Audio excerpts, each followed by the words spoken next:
And Liz, who's here, for instance, she was doing fashion design. She now has fashion design for entrepreneurs. And so having the entrepreneurship students over there engaged with the fashion designs became a very useful and I think a valuable way to integrate much of what we were doing. We also use the Coleman Fellows as platforms for all of the activities we do at the Lyles Center. Certainly messages go out, students go out there to talk to other students about the programs we have to encourage them, whether it's getting involved in CEO events or otherwise.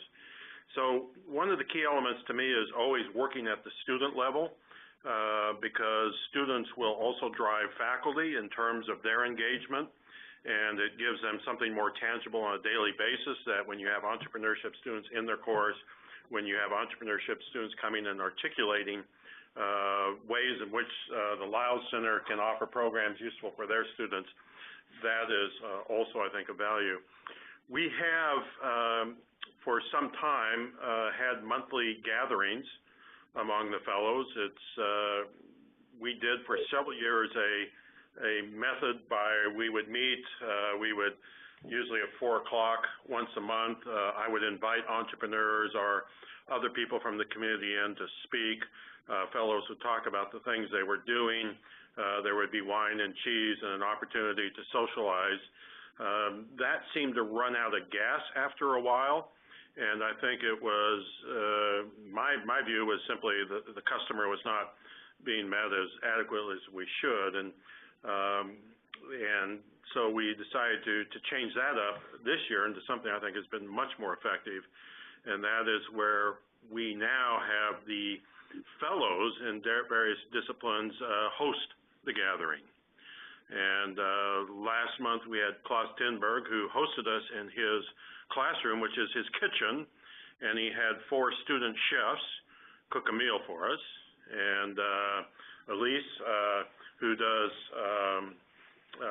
floral arrangements for entrepreneurs over in the plant science department, did a demonstration on how to arrange a variety of garden clippings into something that would be useful at a dinner party or some other event. So we had a chance to really kind of see people in their own caves and their own environments and learn more. The other thing we also do at those events, and what I think is useful, is that the faculty can invite their deans in or the chairman or other faculty who are not as inclined to wander over to the Lyles Center or to a social gathering, but will do so if it's just around the corner from them. And it gives us a good chance to introduce who we are and what we do, both to administrators as well as other potential Coleman Fellows.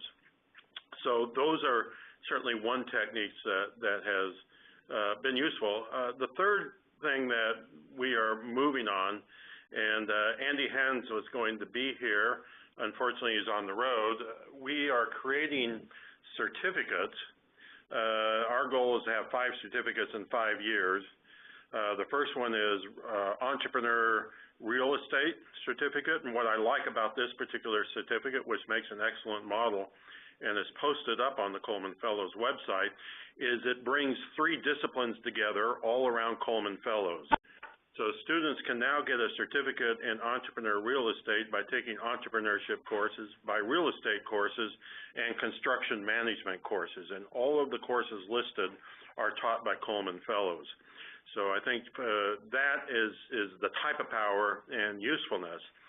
What I'm finding, and I can't say whether it's true on other campuses, is the desire for certificates is quite high. I think as students are going through their own disciplines or majors, they're understanding that the vagaries of the market is requiring them to build a little bit more skill development, and being able to obtain a certificate has something to demonstrate to an employer that they have a certain accomplishment or that they've set out on a certain path to get some knowledge and skills, and their certificate is a very easy way for them to access. And also, I should add, the certificate is also very easy to do. Unlike a minor, for instance, which takes a lot of committees, certificates in our school is something that isn't hard to develop and doesn't need a lot of approval mechanisms to get them launched. Of course, once you get the certificate, you have to market it. And it doesn't make sense to have a certificate if you don't have students engaged, and so we're doing that. We don't avoid minors. The engineering school is putting together an entrepreneurship engineering minor. They're taking the lead on that, and we hope to have that up and running next year. But again, I think that the key is to continually find avenues for engagement of the fellows, ways in which they can participate. So it's not just me as a director at the Lyles Center continually dictating the agendas and running the programs, which I think just leads to faculty being passive. Our efforts to try to empower them and to integrate what the fellows do more within the institution itself, because we want to have something that's long-lasting and not short. So let me finish there. And Tim, thanks, Tim. I had a follow-up question. When you have fellows get together at various locations or at their labs or kitchens, what role do e-baristas play in that? I mean, do they, because we're still trying to figure out how best to incorporate e-baristas in this process so they can give you a helping hand in setting agenda on campus, in setting targets for certificates, or what certificate to develop next. How do you manage that on campus? Well, Andy, of course, is an e-barista. Lizu is here as an e-barista, and we're working on a fashion design for entrepreneur certificate. I don't think, within the gatherings themselves that there's any special role that they are engaged in, that is, as an e-barista. I see the e-baristas, and maybe I'm wrong, but I see the e-baristas as more reaching across campuses, working directly and sharing information. And on campus, they may bring back their experiences from that into the campus fellows, but as a proactive force in terms of building stuff out, probably less so. I don't think their role is any different than any other Coleman Fellow in terms of hosting or otherwise. Great. Are there any other, is there questions during the various discussions or presentations? Please feel free to use your hand. Joe, it's Harold. I wanted to ask Tim, what technology, Tim, what technology do you use to connect everybody in their kitchens and so forth? Well, again, our technology is our shoes. We walk over there, so that's about as good as we get. We don't actually, do visitations through any type of Skyping or so forth. Each monthly meeting is rotating around. I think it's very useful for us to all see where other people work and participate.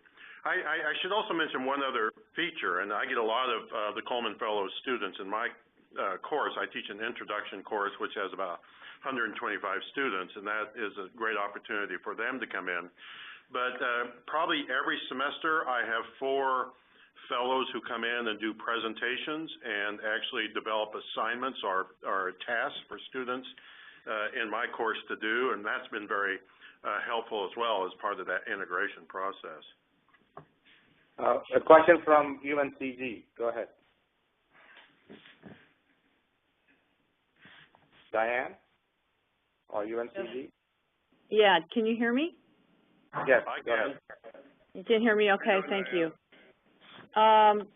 Tim, just going back to a comment you made, because we've been having the lunch meetings with the fellows and our veteran fellows.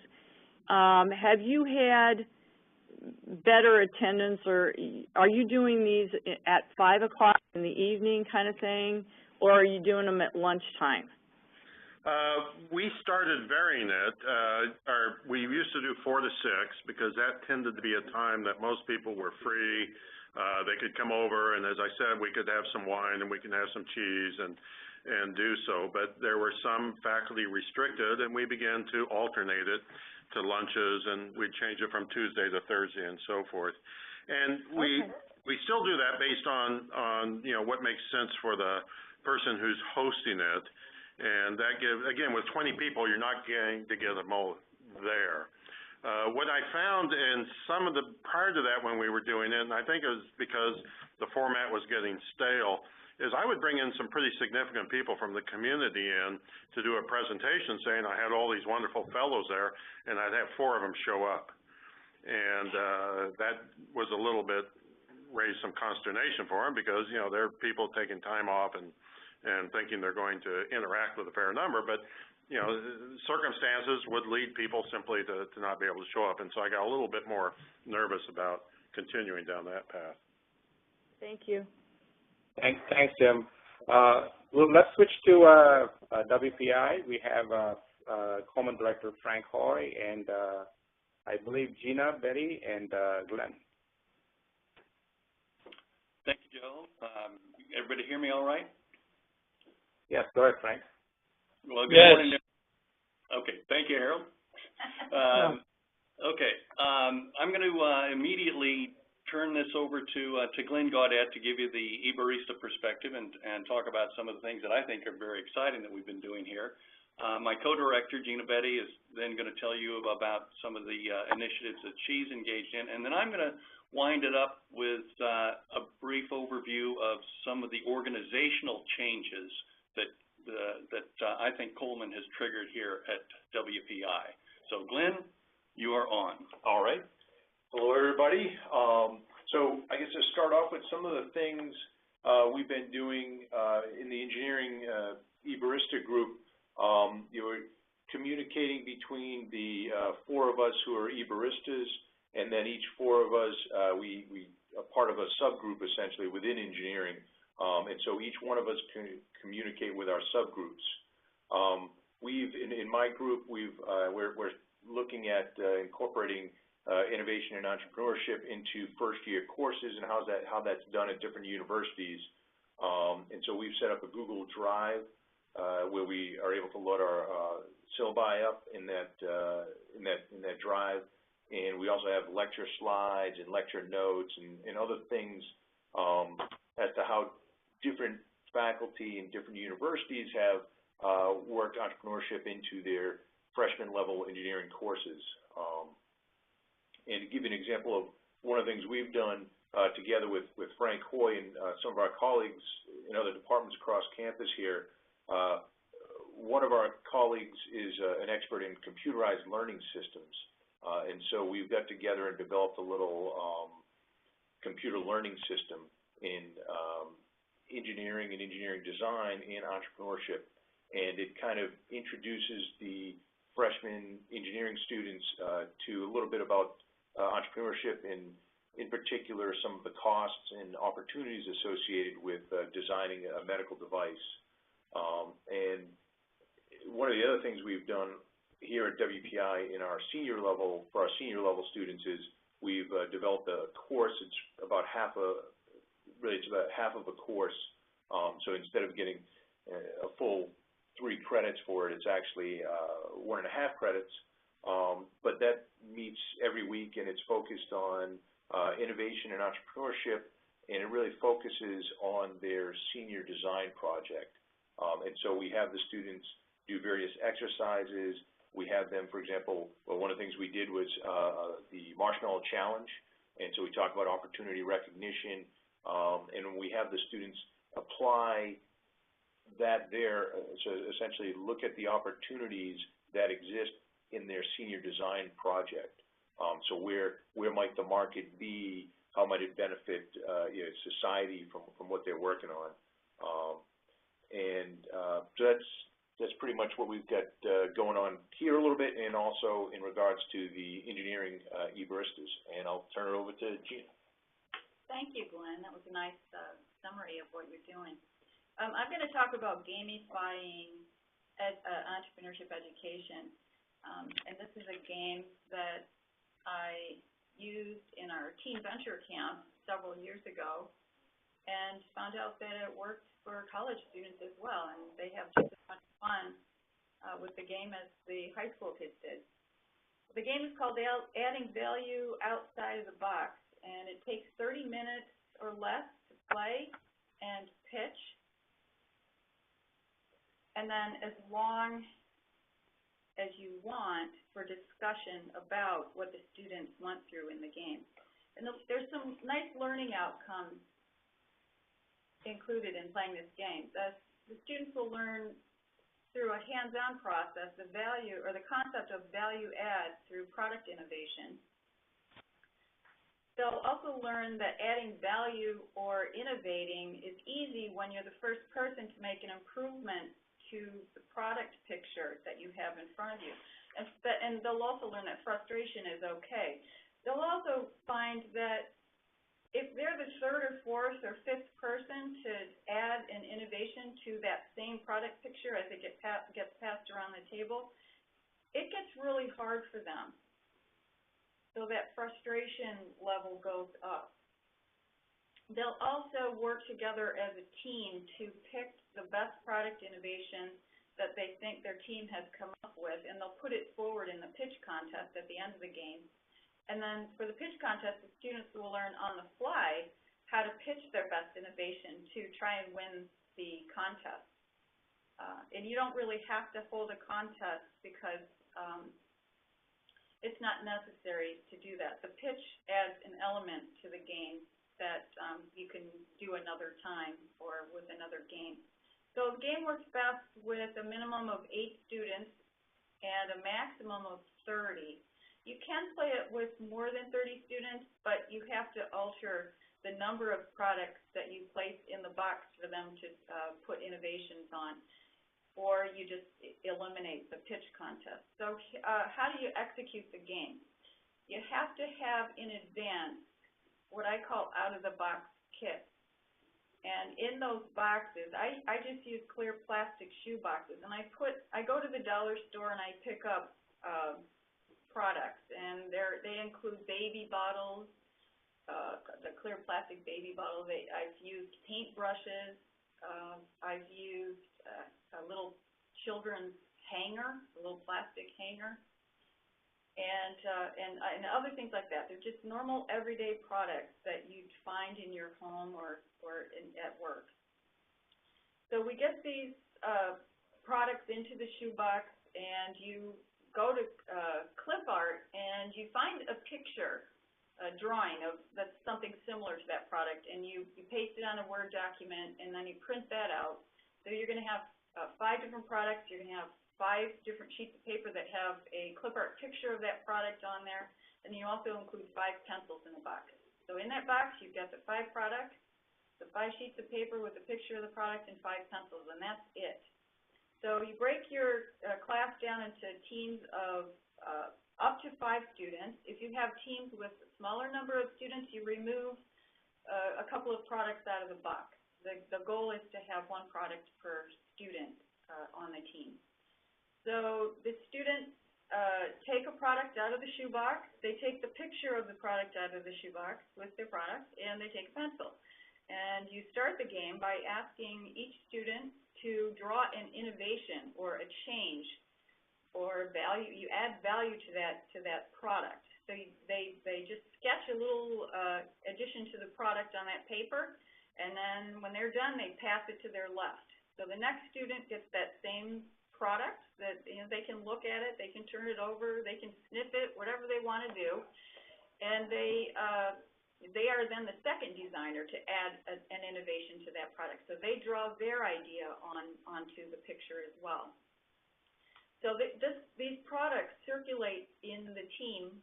So there's 5 products, 5 students, and so by the end you've got 25 innovations. So the students then have to decide, if you hold a pitch contest, which one of those 25 innovations they want to pitch. Which one is the best? So that's not really hard for them to do within their group. That takes a little discussion, maybe 5 minutes or so, and you can time all of these different facets of this game. So what they do then is they nominate someone to make the pitch for their product innovation. And you may say, if you've got 30 students in your class and you've got 6 teams, you'll have 6 pitches, and you limit them to a 1-minute pitch. And this is all, again, if you have time to hold a pitch contest at the end. So then the class as a whole, they hear all 6 of the pitches, and and they decide which one is the best. And then you either give them a prize, we like to give them a Dunkin' Donut gift card or something small like that, but it's fun. And again, those learning outcomes are really valuable because there's a level of intensity to it, so they tend to remember it because of the gamification of the learning experience. And that's it. Okay, thank you, Gina. And what I want to let you know is some of the changes going on here. 4 years ago, the Department of Management at WPI was upgraded to a School of Business, and Mark Rice was recruited from Babson, where he'd been graduate dean, to be our founding dean of our program. And he's built this program, helped us extend entrepreneurship education campus-wide, been a real champion for the Coleman Fellows.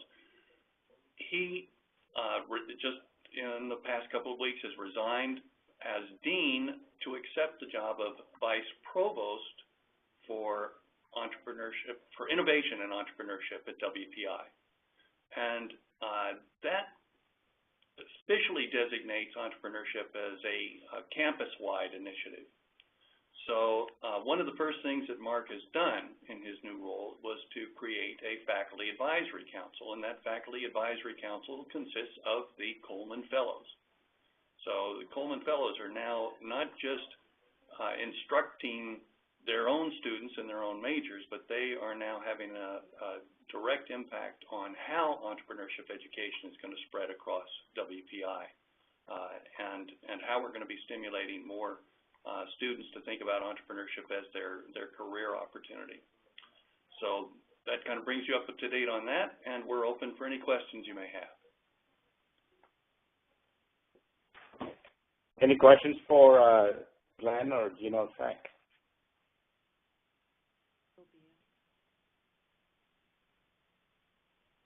I have a question for you, Gina. Typically, are these classes meeting once a week or twice a week?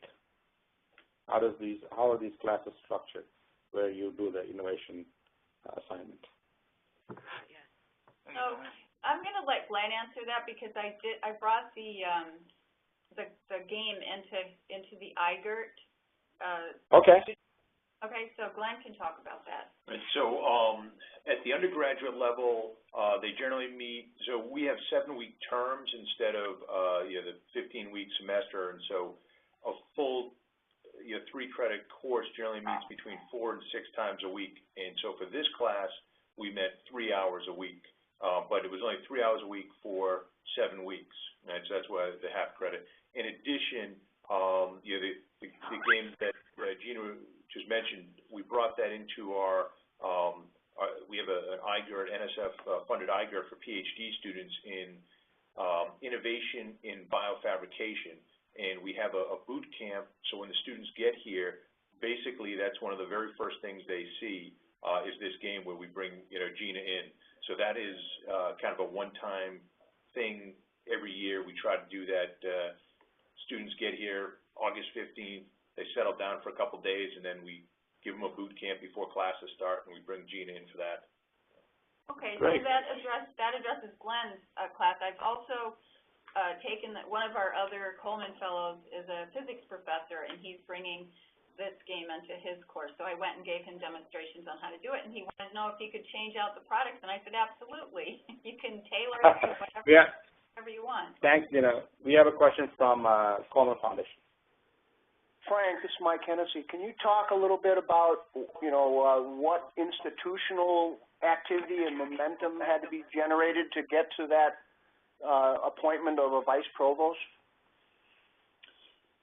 Well, it was Mark's initiative. This is something that Mark saw as a great opportunity for WPI in the years that he's been working with us. One of the things that he identified was that WPI's foundation is project-based learning, that students must engage in projects that are directly related to their majors before they graduate. And a project is the equivalent of taking 3 courses, so that they've got to practice what they learn in the classroom. And what Mark observed was that out of these major qualifying projects that they normally take as in their senior year, a lot of these had commercial potential, but then the students would just graduate and go about their, taking a job, whatever their career choice was. And what he decided was that we could actually set up a pipeline of students. There's a problem-solving seminar that occurs in their freshman year where they could be introduced to entrepreneurship and business creation as an option for their career. Then in junior year, they engage in what's called an interactive qualifying project that has to have social consequences, many of these outside the U.S., but the students could essentially channel their initial interest into that project, which was operating across disciplines, and then move on to their major qualifying project. And his view was, if we've got 300 of those projects going every year, 30 of those could really be business startups if the students have essentially been coached along the way. And then he created a mentoring network of successful WPI alumni who put in their volunteer time to coach the students upon, in their senior year and upon the creation of their new ventures. So basically, he sold that to the provost and the president, and made it clear that this really needed to be a program that would cut across all departments here at WPI. Thank you. Thanks, Frank. And Glenn, I did have another follow-up for you, and you can help me understand this better. So as you get together with your fellow e-baristas for the engineering COE, how do you communicate some of the activities that are occurring at WPI, like the project that Gina put together, to the COEs so that other faculty can learn from it and perhaps even use it in their coursework? So, one of the things that we've had a hard time still doing is getting together for kind of a live conference, on a regular basis. And so most of our communication is via email. And so we kind of use things on the Google Drive to post the notes and the slides and things like that there. And then via email, we connect with each other as to, what the document is, what we're doing, and then if anybody has any questions, replying on that there. Okay, thanks, Glenn. We now have Common Director Jerry Katz online. Jerry, you have the floor. Okay. Since I know we're trying to leave some time for the e-baristas, I will be brief, which means that at this moment, Frank and Tim and Joe are probably smiling. But I was asked to talk about what we're able to do, basically strategies to be successful in trying to build programs. I really have two that I think I want to just take a second and talk about each of them. One was, I used a strategy here where what we ended up doing was finding individuals who I think are truly exceptional. Basically, they would be a Coleman chair if they were in business instead of somewhere else. I've been fortunate that I found two, and I think there's a third in development. So one of my first fellows was Sridhar Kondor in engineering. And he was someone who got entrepreneurship from the get-go. Going back, actually was teaching very much along project lines, product development, painstorming, things like that. And his work, when he and I would get together, it was, my wife called it a great love fest, because we were able to help each other.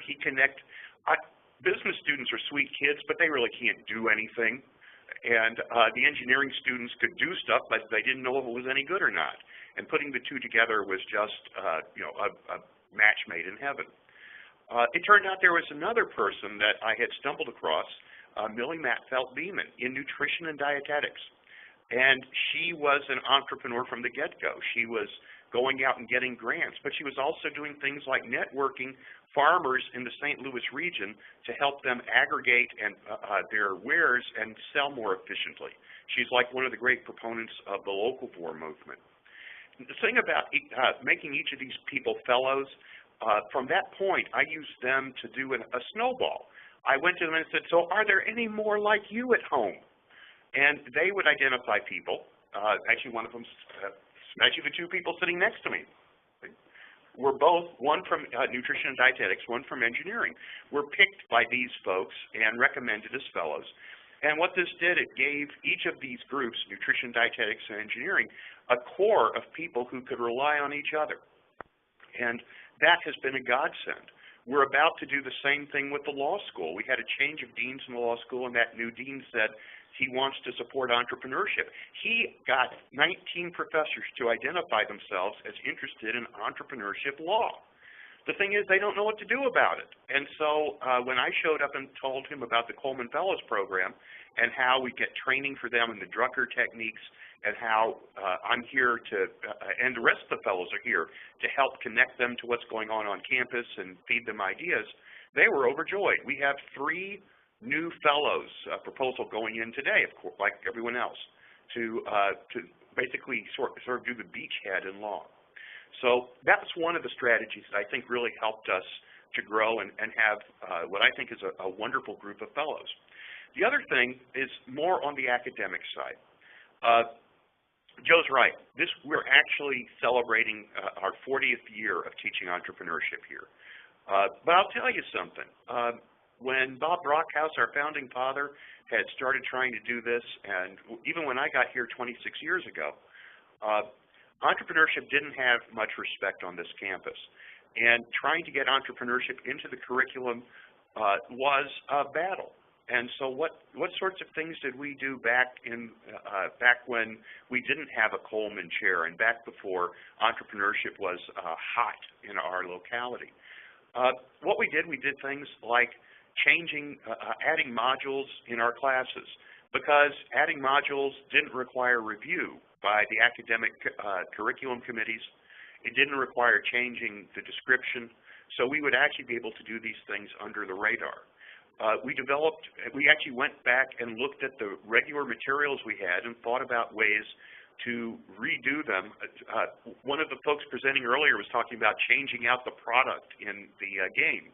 Well, change out the business in a case, so it's a small business instead of a large business. And doing that, we were able to make classes much more entrepreneurial in focus than what they were at first, and we didn't have to actually take any of this to anyone else for academic approval. We also did something that you heard Tim talk about, which was as we were teaching these more entrepreneurial loaded courses in management, which is my home discipline, we looked for the students who were the most interested, who got most excited about this. And we worked with those students individually, counseling them, helping them get their businesses started. And those students and their stories became part of our push, part of our metric explaining that entrepreneurship does have the power to attract students. And in a campus, attracting students is what it's all about. So when you're making these changes in courses, if you can do anything to create metrics or rubrics to show the success, you can then take that to the other faculty, to the faculty committees, and they say, well, why are you saying entrepreneurship? What proof do you have that it'll make a difference? And you come in with that proof. And when you do that, they have to give you more respect. I don't say that it's easy, and if anyone ever wants to, when we're all together, I'll be glad to tell you some of the battles that Bob and I had fought years ago. But we were able to sort of move in increments and build to where eventually Coleman did give us a chair, and that made a tremendous world of difference. That's all I can say there. Let me shut up because there are a lot of e-baristas who want to say stuff.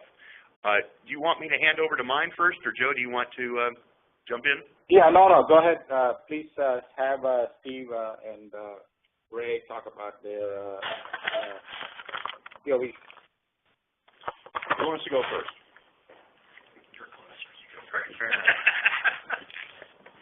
Before I get into the COE, I'd like to just comment on one of Jerry's points that rather than having, I guess, the importance of having a group of people within a department that are entrepreneurially focused or are actually Coleman Fellows has made a tremendous difference within nutrition and dietetics. And yes, it started with our department chair, Dr. Matt Feld-Beeman, but at this point, we've got within our program several instructors that are either Coleman Fellows or are very in tune with entrepreneurship, and it has changed the culture of our department and of our program. And that's a very powerful thing where it's not, the feeling of isolation isn't there. When I go in every day, these are the topics that we're talking about collegially among the instructors, how we can integrate the entrepreneurship in various activities and also entrepreneurial opportunities that our department has.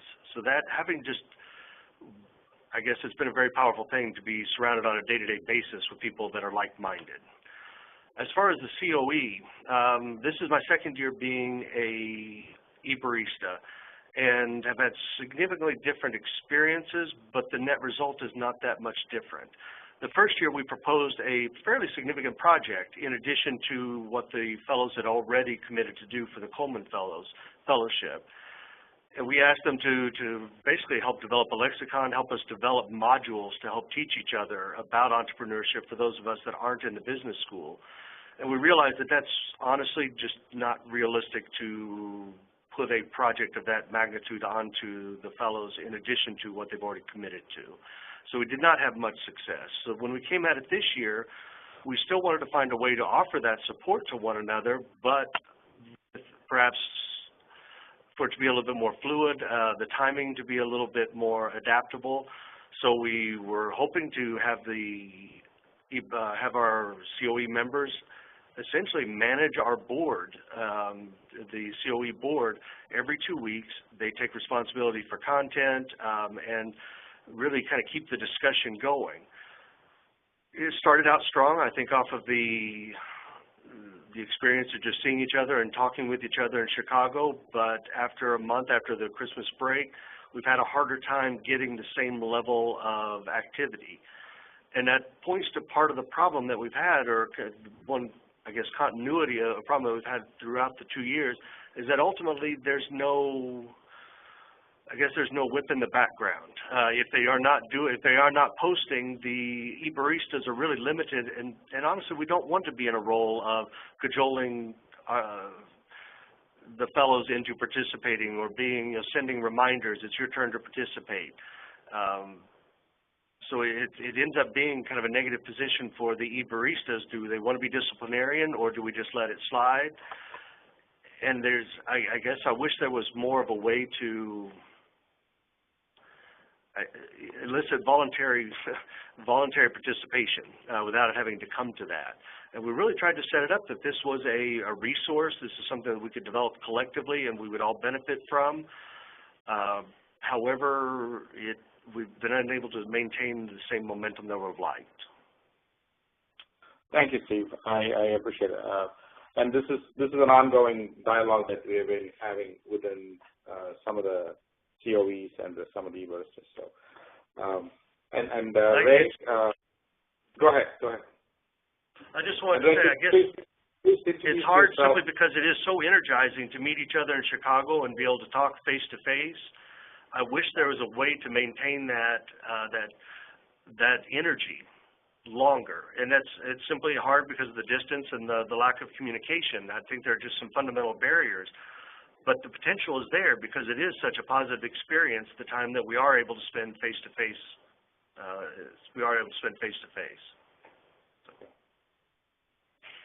And Ray, before can you introduce yourself and the COE that you're working with, please? Excuse me, sorry, I didn't hear all that. Can you please introduce myself? And then the COE that. Yeah, so I'm Ray LeBeau. I'm part of the engineering COE. Is that what you wanted? And I'm in aerospace engineering at St. Louis University. And basically, what my experience so far has been, this is the first year that I've been an e-barista, the second year that I've been in the Coleman program. And my experience so far is, again, as Jerry mentioned, Sri Condor has been a major, he's currently acting chair of my department, and so we have a fairly active department in the area of entrepreneurial activity within engineering. And so we have a number of different programs that we are doing. In first year, we're actually reorganizing this next upcoming fall. We're going to have a new introductory to engineering course, which is going to have more of a focus on entrepreneurial activity. We already have some of it in our intro courses. We encourage our students, for instance, to we do an idea to product competition. We encourage our students to participate in the elevator pitch competition that is held here at SLU. And so a large number of those students submit applications to participate in that, and several of them end up usually participating every year in the actual competition. So we have a fairly strong program at the introductory level. We have a number of technical electives and graduate courses that students who are interested in technology and entrepreneurship can take. This year, past couple of years, we've been working on incorporating more aspects of entrepreneurship into our senior design effort. What? Back to the COE. Oh, I'm sorry. Well, this is I'm laying this out because of where I'm going with this. Sorry, I'm taking too long. The point I was bringing out of this is because when I went into the COE, the thing that I felt was the trick and what I wanted to focus on was how to get entrepreneurship in between the first year and the senior year in the curriculum. Because there's a lot of things people do. We've already had some discussions here about people doing things in the senior year of the curriculum, senior design, et cetera, and people doing introductory courses in engineering. The trick is getting it into the middle. We already have courses that are packed with way too much technical material.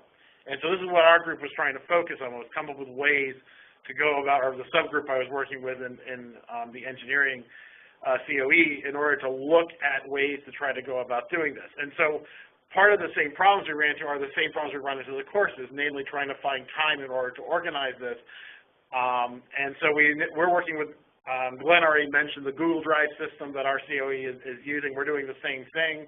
We have one of the tasks that we had at hand was for the people in the subgroup to go ahead and collect ideas about how this can be done. Because again, there's a lot of ideas about your senior year courses and your first year courses in engineering. There's a lot of stuff out there on ways you can do entrepreneurship. Getting that middle section, there wasn't as much information we felt. So we're trying to collect that information. And so we wanted to get together and put things into the Google Drive and basically collect a body of information. That has been going so-so. There's been some information collected. Partially it's because, again, there's not a whole lot of it out there. So I think my view based on the experience I've had so far, one of the things that we're trying to do here is we're doing a workshop on doing case studies in engineering. And in particular, we're trying to develop short versions of things. We talk about developing modules, which is one way to introduce entrepreneurship. We're trying to develop things that we can do in 10 minutes or 15 minutes in a class to introduce entrepreneurship, because we think those will be relatively easy, for the Coleman Fellows to participate in and develop. They don't take as long to build up as a large module. And secondly, by doing that, we think we're going to be more capable of spreading it to other people, because it's one thing to tell someone, hey, I have this thing we can do in your class. It's going to take a couple of class periods, and it's like, I don't have a couple of class periods to devote to this. Alternately, if we can say, hey, this is a 15-minute exercise that you can put it into your class at some point during the development of the course, this is a way we can introduce more people to entrepreneurial material, and a way we can introduce entrepreneurial material into a course that doesn't have a lot of room, but at least keeps the students aware of interest in entrepreneurship as they're sitting through their statics and their dynamics and their solid mechanics courses. And I think it helps the education because it breaks the class. B, it also allows them to do that. So what I'm hoping is that we can develop a set of clear guidelines about how to do this. And then at the COE Summit, when they came in, when we had our discussion, several people were like, well, what exactly do we do again? This is a common question for, I think, new Coleman Fellows is what you're doing. I certainly had it when I came into the Coleman program, and I'm only beginning to figure out now what I'm supposed to be doing. And at this point, I think it would be very helpful if we could develop a set of guidelines and say, okay, here, why don't you try developing just a 15-minute module on a topic that combines one of your technical topics and an engineering topic. And if we can give them a set of guidelines and say, hey, just try to develop this as the start point, then we have a starting point from which we can build up onto larger and larger things as we go along. So those are my comments at this point. Great. Thanks, Ray. One of the concerns that I hear from fellows across the community of practice is something that you just hit on, which is, I am a few months into the academic term as a Coleman Fellow, and I'm still struggling with what I'm really supposed to get done.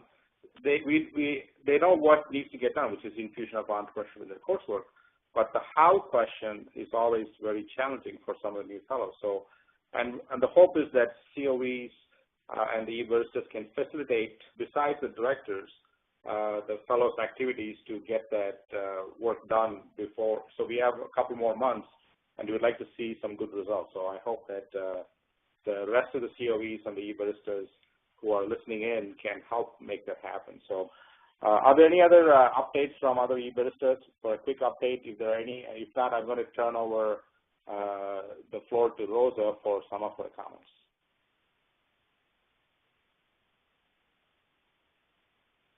Hi, everyone. Okay, Rosa?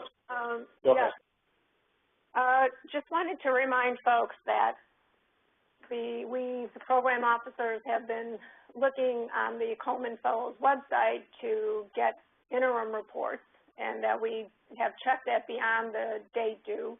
There are still some interim reports that are missing. We were hoping that both new fellows and returning fellows would post their interim reports, and if you have not already done that, please post that.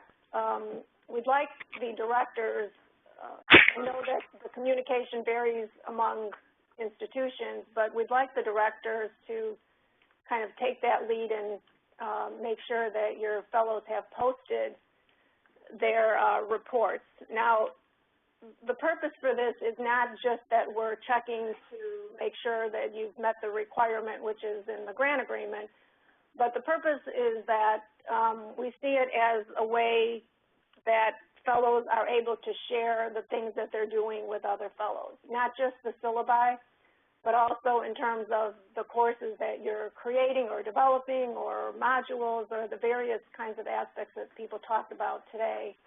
And that, to Joe's point of always making this a community of practice, that the real reason for posting those is that what you're doing can be shared with others, allowing them the opportunity then to contact you and ask questions or replicate what you're doing, or not have to recreate work, but copy what you're doing.